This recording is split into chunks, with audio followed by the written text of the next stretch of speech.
اللہ جل جلالہ عظم شانہ عم نوالہ وجل ذکرہ وعظم اسمہ واتم برہانہ کی حمد و ثنا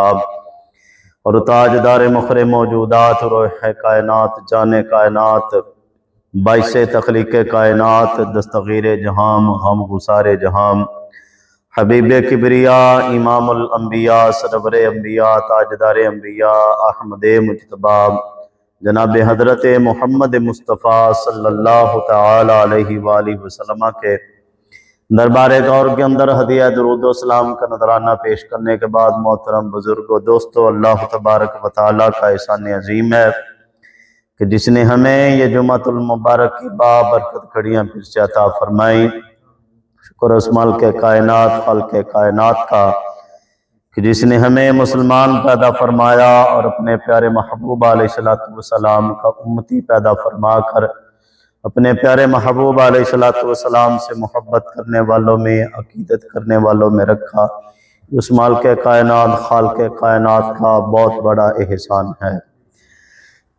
ماہ رجب المرجب جاری ہے، اللہ تبارک و تعالیٰ کا احسان عظیم ہے۔ انشاءاللہ تبارک و تعالی اگر اللہ نے چاہا زندگی نے ساتھ دیا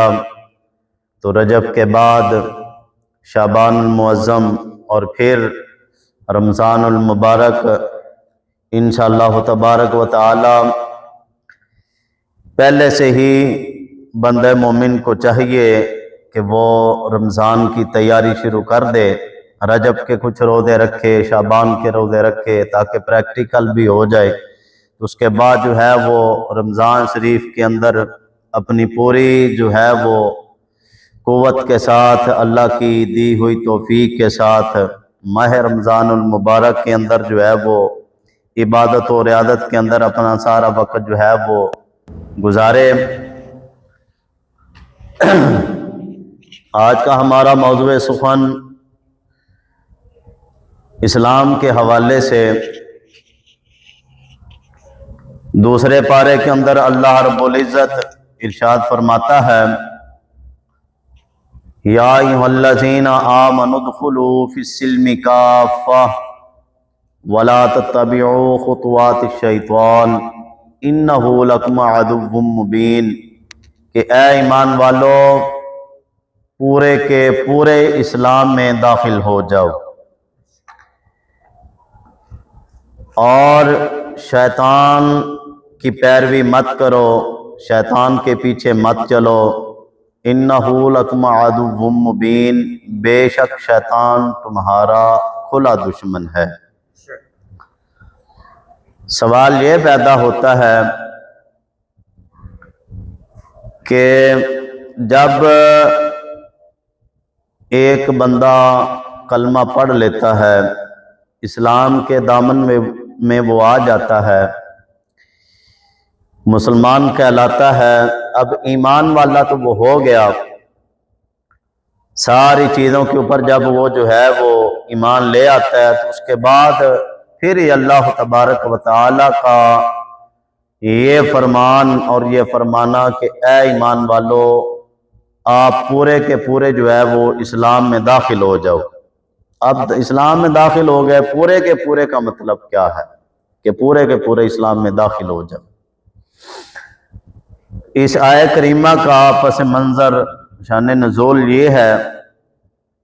کہ یہ آیہ کریمہ صحابی رسول جناب عبدالسلام جن کو کہا جاتا ہے، تو آپ جس وقت ایمان لے آئے اپنے کچھ اور ساتھیوں کے ساتھ، حضرت عبداللہ بن سلام رضی اللہ تعالیٰ عنہ، تو اس وقت انہوں نے اسلام کے دامن میں آ کے یہ بات اپنے اوپر لاگو کی ہوئی تھی عیسائیت کے اندر بھی کہ ہم جو ہے وہ اونٹ کا گوشت نہیں کھائیں گے۔ تو جب اسلام لے آئے تو اس کے بعد بھی انہوں نے یہ بات اپنے اوپر جاری رکھی کہ ہم اب اسلام کے دامن میں آ کر بھی جو ہے وہ اونٹ کا گوشت نہیں کھائیں گے۔ اب ظاہری بات ہے اسلام کے اپنے قوانین ہیں، اصول و ضوابط ہیں، تو اس وقت یہ آیت کریمہ جو ہے وہ نازل ہوئی۔ حضرت عبداللہ بن سلام رضی اللہ تعالیٰ عنہ کے بارے میں اور آپ کے جو ساتھ اصحاب تھے جو ایمان لائے ان کے بارے میں کہ اے ایمان والو اب پورے کے پورے تم اسلام میں داخل ہو جاؤ، کہ جو تم نے پچھلے مذہب کے اندر اپنے اوپر جو چیزیں حرام کی ہوئی تھیں، جن چیزوں کو اللہ حلال قرار دیتا ہے اور حرام قرار دیتا ہے، حلال کی طرف آؤ اور حرام سے باز رہو، تو ان کی اس بات کو رد کرنے کے لیے یہ آیت کریمہ آئی، یا ایھا الذین آمنوا ادخلوا فی السلم کافۃ، کہ اے ایمان والو پورے کے پورے اسلام میں داخل ہو جاؤ۔ وَلَا تَتَّبِعُوا خُطُوَاتِ الشَّیطان، اور جو کوئی شیطان کے قدموں کے پیچھے چل رہا ہے، شیطان کی پیروی کر رہا ہے، یا شیطان نے کچھ ایسے معاملات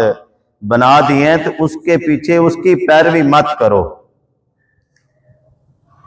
یہ آیت کریمہ اس وقت نازل ہوئی کہ حضرت عبداللہ بن سلام رضی اللہ تعالی عنہ اور آپ کے اصحاب جنہوں نے اونٹ کا گوشت اپنے اوپر حرام کیا ہوا تھا ان کو رد کرنے کے لیے، کیوں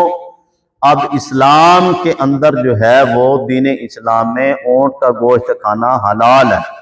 جائز ہے، تو اب ایک اللہ کی حلال کردہ اور جائز چیز کو اپنی طرف سے خود بخود اپنے اوپر حرام قرار دے لینا، یہ دین کے سامنے آنا، مقابلے کرنے کے مترادف ہے۔ اس وجہ سے اللہ نے فرمایا کہ وہ چیزیں کھاؤ جو اللہ نے تمہارے لیے حلال کی ہیں، ان سے باز رہو جو اللہ نے اور اس کے محبوب علیہ السلام نے حرام کی ہیں۔ اب اس آیت کریمہ سے بڑے سارے جو ہے وہ مسائل کا حل بھی ہو جاتا ہے، اور بڑی بڑی اس آیت کریمہ سے چیزیں سامنے بھی آتی ہیں۔ اب صرف ایک اونٹ کا گوشت نہ کھانے کی وجہ سے یہ آیت کریمہ نازل ہوئی اور حکم آ گیا کہ آج کے بعد آپ نے یہ کام نہیں کرنا، اونٹ کا گوشت اللہ نے حلال کیا تو آپ نے کھانا ہے، ٹھیک ہے، حکم آ گیا۔ اب صرف اونٹ کا گوشت نہیں کھاتے تھے، بات اتنی تھی، لیکن آج ہم دیکھیں کہ ہم کس ڈگر پہ کھڑے ہیں، آج ہماری حالت کیا ہے۔ یعنی کہ اللہ دیکھیں کہ اسلام کے دامن میں آنے کے بعد اگر بندہ اونٹ کا گوشت نہ چھوڑے تو آیت کریمہ آ جائے، حکم آ جائے کہ اللہ نے حلال کیا تو تم اپنی طرف سے کیسے اس کو حرام قرار دے رہے ہو یا نہیں کھاتے ہو۔ تو میں نے کہا چلو وہ تو اونٹ کا گوشت تھا، اللہ کا حکم ہے وہ بھی، لیکن اس کے باوجود اتنی بڑی بات نہیں، اگر دیکھا جائے تو نہیں کھاتا، ڈاکٹر کے کہنے پہ بھی بندہ کئی چیزیں چھوڑ دیتا ہے، ٹھیک ہے، لیکن انہوں نے ایک اپنی طرف سے کیا ہوا تھا، اسلام نے ایک تو اس جہالت کی بات کو ختم کیا۔ تو اب آپ بتائیں کہ آج ہمارے اندر کتنی ایسی باتیں جہالت کی ہیں جو ہم اوروں کی لے کے چل رہے ہیں۔ ہمارا شادی بیاہ دیکھ لیں کہ جب شادی بیاہ کا موقع ہوتا ہے تو اس وقت یہ رسم حنا کہاں سے آئی ہے؟ اسلام آیت کریمہ تو یہ کہہ رہی ہے نا کہ اے ایمان والو پورے کے پورے اسلام میں داخل ہو جاؤ۔ جب کلمہ پڑھ لیا ہے تو پھر زمانہ جاہلیت کی جتنی باتیں ہیں ان کو چھوڑ دو، اسلام کے دامن میں آ جاؤ، اسلام کے اندر آ جاؤ، اور یہ نہیں کہ صرف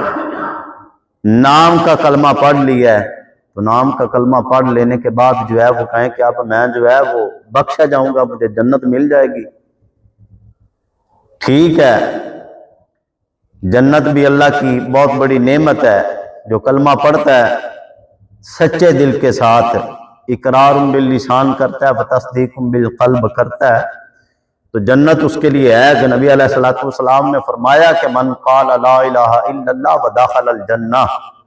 فرمایا کہ جس نے لا الہ الا اللہ محمد الرسول اللہ صلی اللہ علیہ وآلہ وسلم پڑھ لیا تو فرمایا وہ جنت میں داخل ہو گیا۔ لیکن اس کے لیے بھی شرط یہ ہے کہ جس نے اقرار باللسان اور دل کے ساتھ پڑھا ہو، جیسے کہ صحابہ کرام رضوان اللہ تعالی علیہم اجمعین. کیوں سوال یہ اٹھتا ہے کہ کلمہ پڑھنے والے تو اس وقت اور بھی تھے. کلمہ جنہوں نے ظاہری طور پر جو منافقین تھے کلمہ تو اب انہوں نے بھی پڑھا ہوا تھا.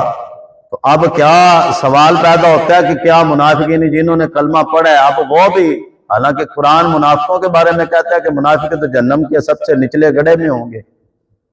تو اب یہ کیا ہے کہ ایک بندے نے کلمہ بھی پڑھ رکھا ہے لیکن وہ پھر بھی ہمیشہ جہنم میں رہے گا. اس کے لیے لازم ہی یہ ہے کہ اس نے اقرار باللسان اور تصدیق بالقلب کیا ہو.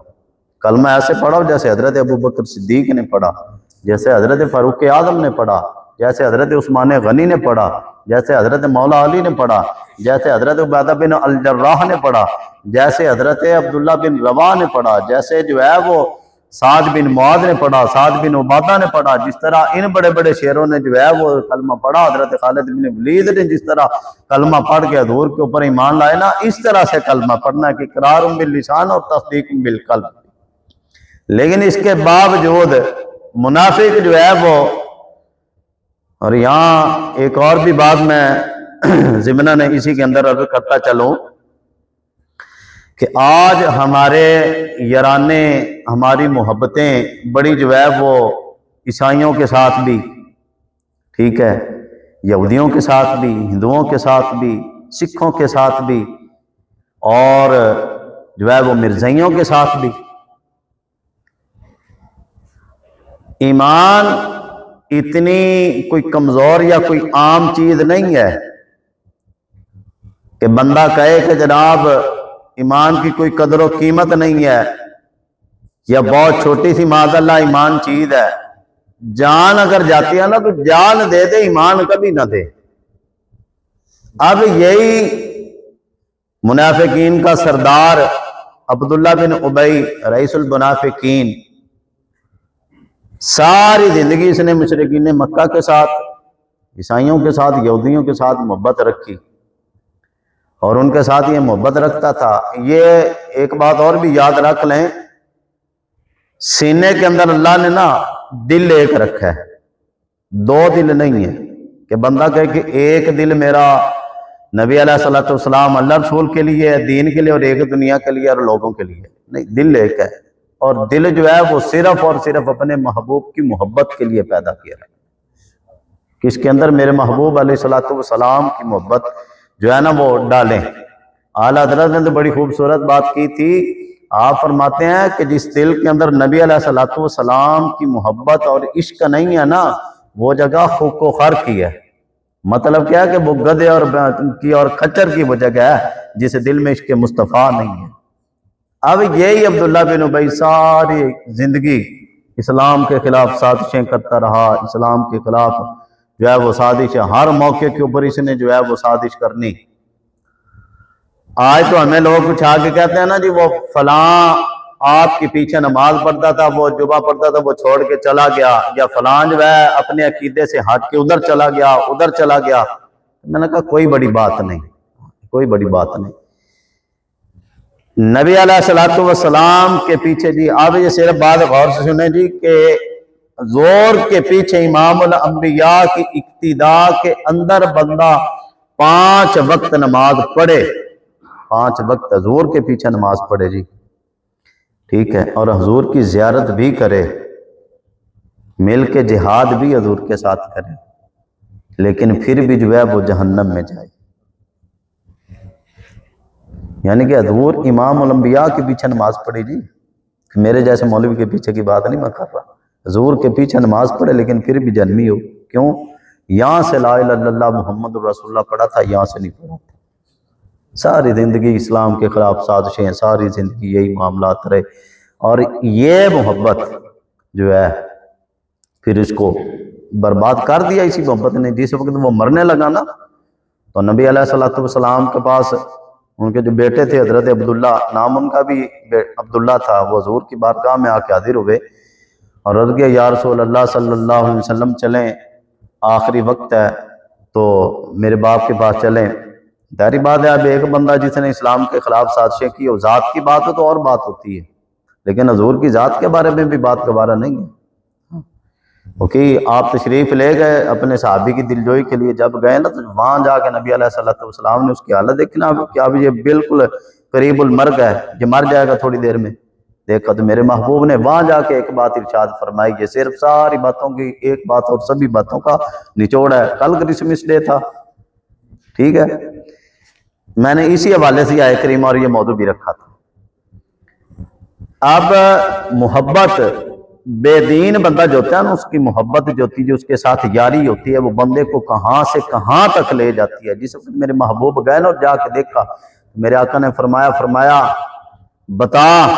کہ تجھے یہ عیسائیوں، یہودیوں اور مشرکین کی محبت دیکھ آج ایمان سے بھی دور لے کے جا رہی۔ فرمایا میں نے تجھے ساری زندگی فرمایا تھا کہ سچے دل سے کلمہ پڑھو اور اسلام کے دامن میں آؤ اور ان لوگوں کا ساتھ دینا چھوڑ دو، لیکن تم نے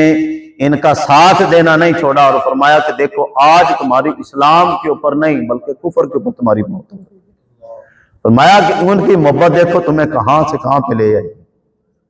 تو میں نے کہا جی جن کی محبت، جو منافق ہو ان سے محبت کرے، مشرکین سے، عیسائیوں سے، یہودیوں سے، وہ اگر انسان کو دارہ اسلام سے خارج کر کے کفر کے اوپر موت دے رہی ہے، تو میں نے کہا جو برزئی نوازی آج جو کر رہے ہیں، یا جو قرآن جلاتے ہیں، یا جو دین کے آج غدار ہیں، جو ان کے ساتھ اپنی یاریاں رکھتا ہے، پھر ان کا انجام کل کو کیا ہوگا۔ اس وجہ سے یہ قرآن نے کہا کہ یا ایھا الذین آمنوا ادخلوا فی السلم کافہ، اے ایمان والو پورے کے پورے اسلام میں داخل ہو جاؤ، پورے کے پورے اسلام میں داخل ہو جاؤ۔ یہ نہیں کہ بندہ کہے کہ آپ ان کے ساتھ بھی میرے معاملات آئیں گے، اور دوسرے جگہ تو قرآن نے واضح کہہ دیا تھا، ایک جگہ قرآن نے یہ کہا یا ایھا الذین آمنوا لا تتخذوا الیہود والنصارى اولیاء بعضهم اولیاء بعض، اے ایمان والو یہود و نصارہ کو اپنا دوست مت بناؤ، یہ تمہارے دوست نہیں ہیں، بعضهم اولیاء بعض، یہ آپس میں ایک دوسرے کے دوست تو ہیں، تمہارے دوست یہ کبھی نہیں ہو سکتے، یہ قرآن کا فیصلہ ہے۔ اور فرمایا وَمَن يَتَوَلَّهُم مِّنكُمْ فَإِنَّهُ مِنْهُمْ، الفاظ دیکھیں اللہ کی طرف سے، اللہ کے کلام کے، فرمایا جو کوئی تم میں سے ان کو اپنا دوست بنائے گا فَإِنَّهُ مِنْهُمْ، تو فرمایا بے شک وہ انہی میں سے ہے، انہی میں سے ہے۔ تو اب جو اسلام کا دشمن، اسلام کا جو غدار، ٹھیک ہے، اب قیامت تک کے لیے ان الدین عند اللہ الاسلام، اللہ کے ہاں دین اسلام ہے۔ اب قیامت جو کوئی لاکھ مرضی کرتا رہے، ثقافتیں کرے، جو مرضی کرے، جب تک نبی علیہ السلام کی غلامی اختیار نہیں کرتا، لا الہ الا اللہ محمد الرسول اللہ صلی اللہ علیہ وسلم نہیں پڑھتا، تب تک اس کا کوئی بھی عمل قابل قبول نہیں ہے، کوئی بھی اس کا عمل قابل قبول نہیں ہے۔ اور ہمارے ہاں یہ دیکھیں کرسمس ڈے، یہ پہلی بات تو یہ ہے کہ اس کی تعظیم کرنا، اس کی مبارکباد دینا، کرسمس ڈے کی مبارکباد دینا، ان کے جو ہے اس طرح کے کوئی بھی تہوار ہو، کفر کا کوئی بھی، ہندوؤں کا ہے، ہولی ہے، اس طرح یہ عیسائیوں کا ہے، اس کے اوپر مسلمان بندہ اگر ان کو اپنا مبارکباد دیتا ہے تو یہ حرام ہے۔ اور اگر کوئی بندہ اس کو اچھا سمجھ کے، مسلمان اچھا سمجھ کے اس کو تعظیم اس کی کرتا ہے، تو تعظیم جو اس کی کرتا ہے تو وہ دارہ اسلام سے خارج ہو جاتا ہے۔ آج ہم لوگ ہمیں کہتے ہیں جی آپ جو ہے وہ بڑی سخت بات کرتے ہیں، یا آپ بڑے فتویٰ دیتے ہیں، تو میں نے کہا ہماری حیثیت کیا ہے بھائی، ہمارے باپ کا دین ہے معاذ اللہ، دین تو وہ ہے جو اللہ کے محبوب نے اپنے محبوب کو دے دی ہے، دین تو وہ ہے، قیامت تک تو وہی دین رہنا، اس کے اندر کوئی رد و بدل نہیں ہو سکتی، لا تبدیل لکلمات اللہ، جو اللہ کے کلمات ہیں وہ کبھی تبدیل نہیں ہوں گے، کبھی بھی نہیں ہو سکتا، یہ قرآن کا فیصلہ ہے۔ لیکن آج دیکھ لیں ہمارے سادہ لوگ، بلکہ میں نے تو وہ ایک سنگر ہے کوئی سکھوں کا، سدھو موسے والے کا نام سے، وہ جب مرا تو اس کے مرنے کے ٹھیک 1.25 مہینے بعد اکاڑا کے اندر ایک بچے نے، 18-20 سال اس کی عمر، مسلمان ہے، تو وہ جناب اس کا چلیسوانا کر رہے تھے جناب، افسوس کر، ظاہری بات ہے جب دین نہیں پڑھنا، جب دین کے دامن میں نہیں آنا، جب دین سیکھنا نہیں، علماء کے پاس جانا نہیں، اپنے عقائد کو، اپنے عقیدے کو درست کرنا نہیں، پوچھنا نہیں، علماء کی صحبت کو اختیار کرنا نہیں، پھر حال یہی ہوتا ہے، پھر سدھ موسے والے کے تو ختم ہو گئے۔ اللہ اکبر کبیرہ۔ اس واسطے قرآن یہ کہتا ہے ہر اس کام سے، ہر اس بات سے پیچھے ہٹ جاؤ کہ جو بے معنی ہے، جو بے مقصد ہے، جس کا کوئی حاصل نہیں ہے۔ اسلام ہر اس بات سے روکتا ہے۔ ہماری شادی بیاہ کے اندر جس طرح سے یہ رسم حنا آ گئی، باقی کے معاملات آ گئے، یہ کہاں سے آئے ہیں؟ یہ اسلامی کلچر تھوڑا ہے، یہ تو سارے کا سارا کفر کا دیا ہوا ہے۔ قرآن یہ کہتا ہے کہ اے ایمان والو پورے کے پورے داخل ہو جاؤ۔ حضرت عبداللہ بن سلام رضی اللہ تعالیٰ عنہ صرف اونٹ کا گوشت نہ کھائیں تو جناب اللہ کا حکم یہ آ جائے کہ آج کے بعد آپ نے یہ بات نہیں کرنی اونٹ کا گوشت کھانا ہے اور پورے کے پورے اسلام کے دامن میں آنا ہے، تو آج اپنی ایمانداری سے بتائیں اوپر سے لے کر نیچے تک ہمارے جو معاملات ہیں کیا وہ عین اسلام کے مطابق ہیں؟ کیا وہ اسلام ہے؟ کیا ہم اسلام کے اوپر چل رہے ہیں؟ ہر بندہ 6.5 فٹ کا بندہ ہو تو جناب اپنے اسے 6.5 فٹ کے اوپر جو ہے وہ اسلام بھی نافذ نہ کر سکے، اپنی ذات کے اوپر بندہ اسلام نافذ نہ کر سکے تو پھر ایک ادارے میں، پھر ایک گھر میں، پھر جو ہے وہ پورے ملک، پوری دنیا کے اندر اسلام کو کیسے نافذ کیا جائے گا؟ پہلے اپنی ذات کے اوپر بندہ اسلام کو نافذ کرے نا، پہلے اپنی ذات کے اوپر اسلام کو نافذ کرے گی ساری باتیں۔ بلکہ خطبہ حجت الوداع جس وقت ہوا نا تو میرے محبوب علیہ السلام نے جب جو ہے وہ خطبہ دیا نا تو اس خطبے کے اندر نبی علیہ السلام نے جاتے جاتے ایک بات ارشاد فرما دی، یہ حضور کا فرمان ہے جی، خطبہ دیا حجت الوداع کا جو آپ کا خطبہ تھا اس کے اندر آپ نے یہ بات ارشاد فرمائی، فرمایا لوگوں سنو آج میں تم تک دین پہنچا کے جا رہا ہوں۔ فرمایا جو میں تمہیں دین دے کے جا رہا ہوں نا وہ دین ایسا ہے کہ جس کا دن بھی دن ہے اور جس کی رات بھی دن ہے۔ فرمایا کہ میرا دین ایسا اللہ نے مجھے چمکتا دمکتا ہوا یہ دین دیا کہ اس کے اوپر کبھی جو ہے وہ اندھیرا آئے گا ہی نہیں، کبھی اس کے اوپر اندھیرا نہیں آئے گا۔ فرمایا اس کے اوپر ظلمات کبھی نہیں ظلمت چاہے گی، چمکتا دمکتا ہوا تمہیں دین دے کے جا رہا ہوں۔ اور فرمایا کہ زمانہ جاہلیت کی جتنی چیزیں تھیں آج تحت قدمیہ، فرمایا کہ آج میں زمانہ جاہلیت کی ہر چیز کو اپنے قدموں تلے روند کر جا رہا ہوں۔ زمانہ جاہلیت کی ہر چیز، ڈول باجا یہ مسلمانوں کا طریقہ ہے؟ نہیں۔ رسم حنا نہیں۔ یہ کرسمس ڈے کے اوپر جو ہے وہ مبارک باتیں دی جاتی ہیں یہ مسلمانوں کا طریقہ ہے؟ نہیں۔ 2 نمبری کرنا مسلمانوں کا طریقہ نہیں۔ شراب پینا مسلمانوں کا طریقہ ہے؟ نہیں۔ اسی طرح جو ہے وہ سود لینا دینا کھانا یہ مسلمانوں کا طریقہ ہے؟ نہیں۔ رشوت لینا دینا مسلمانوں کا طریقہ ہے؟ نہیں۔ الراشی والمرتشی کلاہما فی النار، واضح حدیث ہے، ہر بندہ جانتا ہے رشوت لینے دینے والا دونوں جہنمی ہیں، سود کھانے والا اللہ رسول سے جنگ کرتا ہے، اور میرے آقا علیہ السلام نے فرمایا من غشا فلیس منا، فرمایا جو ملاوٹ کرتا ہے وہ ہم میں سے نہیں۔ حضور نے اسے اپنا استثناء جو ہے نا وہ لا طلبی کا اعلان کیا ہے۔ 2 نمبر چیز ہم بیچتے ہیں، 2 نمبر مال ہم بیچتے ہیں، ہر چیز کے اندر ملاوٹ کی جاتی ہے، میڈیسن لے لیں، کوئی دودھ کی لے لیں، کوئی بھی چیز آپ ہر چیز کے اندر 2 نمبر ہی ہے۔ اور اسلام قرآن کیا کہہ رہا ہے کہ ان ساری چیزوں کو چھوڑو، ان سب سے ہٹو،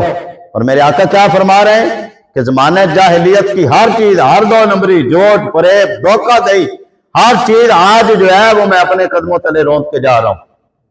لیکن آج مسلمان ہیں انہی ساری چیزوں کو لے کے چل رہے ہیں، پھر لتر بھی تو پہ رہے ہیں نا۔ میں یہاں آخری بات کرتا چلوں کہ یہ سارے معاملات ٹھیک کب ہوں گے؟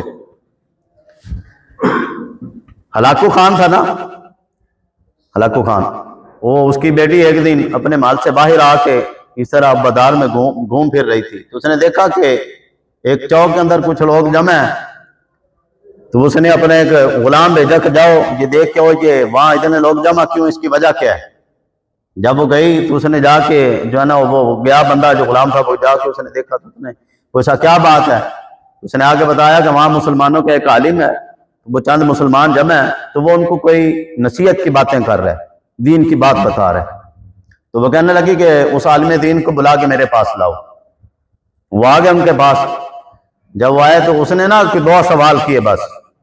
ہلاکو خان کی بیٹی نے، ظاہر بات ہے وہ کافر تھے، اسلام کا بڑا نقصان کیا، یہ ہلاکو خان بہت بڑا بدبخت تھا، بڑا اس نے جو ہے 20 لاکھ مسلمانوں کو شہید کیا، اس نے بڑا ظلم و ستم کیا، اور جو ہے وہ اسلام اس طرح سے ہو گیا کہ جیسے اب دنیا میں اسلام رہے گا ہی نہیں، اتنی قتل و غارت کی اس نے، ظلم کی انتہا کر دی، مساجد کو شہید کر دیا، کتب دریا میں پھینک دی جو حدیث کی تھیں، جو فقہ کی تھیں، قرآن و حدیث کو جلا دیا اور دریا کی نظر کر دیا، بہا دیا اس نے، کہ اسلام یعنی کہ معاذ اللہ جو ہے نا وہ رہے نہ دنیا کے اندر۔ اور یہ یاد رکھیں، آج جو حکمران ان کی روش کے اوپر چل رہے ہیں نا، میں نے کہا ہلاکو خان بھی نہیں رہا، تمہاری حیثیت کیا ہے؟ آج جو دین کو بٹانا چاہتے ہیں، اور آج جو دین کو پس پشت ڈال کر اور جو دو نصارہ کے ساتھ جبیہ ڈالتے ہیں، ان کے ساتھ یاریاں لگاتے ہیں، میں نے کہا تم جو مرضی کر لو، جو مرضی دے دو، جو مرضی ملک تم پورا بیچ ڈالو، جو مرضی کر دو، ساری مساجد بھی دے دو، سب کچھ کر دو، لیکن یاد رکھو وَلَن تَرْضَىٰ عَنْكَ الْيَهُودُ وَلَا النَّصَارَىٰ حَتَّىٰ تَتَّبِعَ مِلَّتَهُمْ، یہود و نصارہ ہرگز تم سے کبھی بھی راضی نہیں ہوں، جو مرضی کر لو نہیں ہوں گے، لیکن وہ نہیں رہا، تم تو کسی کھیت کی مولی بنتے بھی نہیں ہو، تمہاری تو حیثیت بھی ان کے سامنے کچھ نہیں ہے، اتنا وہ ظالم تھا۔ تم آج جس طرح کی ظلم و بربریت کے اوپر آئے ہوئے نا، اور گمانڈ ہے تمہارے اندر، اور جس طرح کی انا، اور تم بندے کو بندہ سمجھ ہی نہیں رہے ہو۔ میرے آقا نے پتا کیا فرمایا؟ میرے آقا نے فرمایا کہ کسی کے قتل کے اندر کسی دوسرے بندے نے آدھے جملے کے ساتھ پورا جملہ بھی نہیں، گولی مارنا یا قتل کرنا کسی بھی آلے کے ساتھ، وہ تو بڑی دور کی بات درکنار، میرے آقا نے فرمایا کہ صرف آدھے جملے کے ساتھ کسی نے کسی کے قتل کے اندر آدھے جملے سے مدد کی، تو فرمایا اللہ اس کو بھی جہنم کے اندر ڈالے گا۔ تو جو سیدھی گولی مار کے مسلمان کو شہید کرے، اس کا انجام پھر کیا ہوگا جی؟ آدھے جملے کے ساتھ معاملت کرنے والا جہنم میں جا سکتا ہے، تو جو مارے اپنے مسلمان بھائی کو بے گناہ، میرے آقا نے فرمایا نا کہ ایک وقت میری امت کے اوپر ایسا آئے گا، فرمایا کہ مرنے والے کو پتہ نہیں ہوگا کہ میں کس وجہ سے مر رہا ہوں، قتل کیا جا رہا ہوں، اور نہ قتل کرنے والے کو پتہ ہوگا کہ میں اس کو قتل کس وجہ سے کر رہا ہوں۔ اور آج یہ دور آج ہی ہو رہا ہے۔ اچھا، بہرحال اس کی بیٹی نے بلایا تو اس نے کہا کہ دیکھیں آپ کا ایمان ہے، آپ کا عقیدہ ہے، آپ کے قرآن کے اندر یہ موجود ہے کہ اللہ تؤتی الملک من تشاء وتنزع الملک ممن تشاء، اللہ جسے چاہتا ہے بادشاہی عطا کر دیتا ہے، جس سے چاہتا ہے بادشاہی لے لیتا ہے۔ تو اس نے وہ عالم دین کہنے لگے کہ ہاں بالکل اللہ جسے چاہتا ہے۔ تو اس نے کہا کہ عزت والا تو وہی ہوتا ہے جس کو اللہ جو ہے وہ حاکمیت دے، اور جو مغلوب ہے وہ ذلت والا ہوتا ہے۔ تو وہ کہنے لگے بالکل ہمارا ایمان ہے، اللہ جس کو چاہتا ہے عزت دیتا ہے، جس کو چاہتا ہے ذلیل فرما دیتا ہے، بادشاہ دیتا ہے، جس سے چاہتا ہے لے لے۔ تو جب اتنی بات کی تو وہ آگے سے اس کا بات اس نے پہلے ایسے کی، اور اس کے بعد اس نے آگے والی بات کر دی۔ وہ کہنے لگی کہ پھر دیکھو ہمیں اللہ نے بادشاہ دی ہے، ہم عزت والے، تو تم جو ہے وہ مغلوب ہو، تم محکوم ہو، تو لہذا تم جو ذلیل ہو، معاذ اللہ مسلمان تم ذلیل ہو، تو ہم بادشاہ تو عزتیں تو ہماری ہیں، تو پھر تم سچے تو نہیں ہے، تم تو جھوٹے ہو، اسلام تو معاذ اللہ جھوٹا ہے۔ ثابت اس نے یہ کرنا چاہا۔ تو آگے سے عالم دین فرمانے لگے کہ نہیں بات یہ نہیں ہے، بات اور ہے۔ کہنے لگی کہ کیا بات ہے؟ وہ فرمانے لگے کہ بات یہ ہے کہ آپ نے دیکھا ہوگا کہ جب ایک چرواہا اپنے بکریوں کے ریوڑ کو لے کر وہ چلتا ہے، تو وہ کہنے لگے کہ اس کے ساتھ اسے جو ہے نا چرواہے نے ایک کتا رکھا ہوتا ہے، کہ جب 2 کتے اس نے رکھے ہوتے ہیں بکریوں کی حفاظت کے لیے، جو ریوڑ کے ساتھ چل رہے ہوتے ہیں، سائڈوں پہ جا رہے ہوتے ہیں اس کے ساتھ۔ تو وہ فرمانے لگے کہ آپ نے دیکھا کہ کبھی جب ریوڑ پورا متحد ہو کر ایک سمت سیدھا جا رہا ہے، تو وہ کبھی کتوں نے ان کو کاٹا ہے؟ کبھی کتا کسی بھیڑ بکری کے پیچھے پڑا ہے؟ تو وہ کہنے لگی کہ نہیں، ایسا تو کبھی بھی نہیں ہوا، وہ آرام سے جا رہے ہوتے ہیں۔ تو وہ فرمانے لگے کہ جب اس ریوڑ سے بکری نکل کے دائیں بائیں ہوتی ہے، اس وقت وہ مالک اس کتے کو آرڈر کرتا ہے کہ اس کے پیچھے جاؤ، اور وہ کتا اس بکری بھیڑ کو تب تک ہانکتا رہتا ہے کہ جب تک اس کو سمیٹ کے لا کے ریوڑ کے اندر داخل نہ کر دے۔ تو اس نے کہا ایسے ہی ہوتا ہے؟ اس نے کہا جی بالکل ایسے۔ اس نے کہا کہ جب آرام سے چل رہی ہوتی ہیں پھر تو کتا کچھ نہیں کرتا؟ اس نے کہا جی بالکل نہیں۔ وہ کہنے لگے کہ یہی مثال ہماری ہے۔ فرمایا ہم ہیں مسلمان بھیڑ بکریاں، ہماری مثال اور تم ہو دنیا کے کتے جو اللہ نے ہمارے اوپر مسلط کر دیے ہیں، اللہ نے ہمارے اوپر مسلط کر دیے ہیں۔ وہ کہنے لگا کہ تم دنیا کے کتے ہو، کتے ہمارے اوپر مسلط ہو گئے۔ کیوں مسلط کیوں ہوئے؟ اس واسطے کہ ہمارا جو مالک تھا نا، ہم اس کی دہلیز کو چھوڑ کے دائیں بائیں نکل گئے۔ جب ہم دائیں بائیں نکل گئے، اپنے مالک کے در کو چھوڑ کر اپنے رب کی نافرمانی کی، اس کے محبوب کی نافرمانی کی، تو اللہ نے تم جیسے جو ہے نا وہ کتوں کو ہمارے اوپر مسلط کر دیا۔ اور وہ فرمانے لگے کہ یہ کتے تب تک ہمیں ہانکتے رہیں گے جب تک کہ ہمیں لا کے ہمارے رب کی دہلیز کے اوپر اکٹھا نہیں کر دیں۔ آج پورے جام کے اندر نظر اٹھا کے دیکھ لیں، چیچنیا ہو، بوسنیا ہو، افغانستان ہو، عراق ہو، فلسطین ہو، جو ہے وہ کشمیر ہو، اردن، عراق ہو، شام ہو، ہر جگہ مسلمانوں کے اوپر کتے مسلط کیے ہوئے ہیں، اور وہ کتے ہانک رہے ہیں۔ کیوں؟ ہمارے ساتھ خادم حسین رضوی صاحب فرماتے کہ میں 2008 میں ملک شام کے لیے وہاں زیارات کے لیے گیا نا، تو کہتے ایک مقام ایسا آیا کہ جہاں بڑی بلند جگہ تھی کہ پورا حلب شہر جو ملک شام کا ہے، وہ کہتے ہیں کہ وہ پورا نظر آتا تھا وہاں سے، اتنی اونچائی کے اوپر ہم گئے نا، وہ فرمانے لگے کہ ہم نے دیکھا نا تو پورا حلب شہر کی جو چھتیں تھی نا وہ ڈش کے ساتھ بھری ہوئی تھی، کوئی چھت خالی نظر نہیں آ رہی تھی۔ جس گھر میں ڈش ہو، پھر جو ہے یہ ساری کیبلیں چلیں اور بے حیائی اور فحاشی چلے، تو پھر اس طرح سے جو ہے نا وہ درندے اور کتے نافذ ہو کے جو ہے وہ آپ فلسطین کا حال آپ کے سامنے ہے، باقی کے معاملات آپ کے سامنے ہیں۔ ساری باتوں کی ایک بات، ساری باتوں کا ایک نچوڑ کہ اللہ کے حضور آ کے جھک جائیں، اللہ کے حضور آ کے معافی مانگیں، توبہ کریں، عیسائی یہودیوں سے محبت نہ کریں، اپنے مسلمان بھائیوں سے محبت کریں۔ اللہ تعالی ہمیں عمل کی توفیق عطا فرمائے۔ وما علیہ الا البلاغ المبین۔